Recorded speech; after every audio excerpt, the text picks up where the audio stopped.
සමහර මිනිස්සු කියනවා නේද ඔයාට කෝල් එකක් ගන්න මැසේජ් එකක් දාන්න ඔයාගෙන හොයලා බලන්න මට වෙලාවක් නැහැ මම වැඩ එක්ක හිර වෙලා ඉන්නේ කියලා.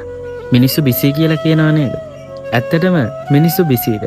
මිනිස්සු Tamanට වටින දේවල් වලට විතරයි කාලය වෙන් කරන්නේ. Tamanට වටින්නේ නැති Tamanට උවමනා නැති දේවල් වලට මිනිස්සු කාලය වෙන් කරන්නේ නැහැ.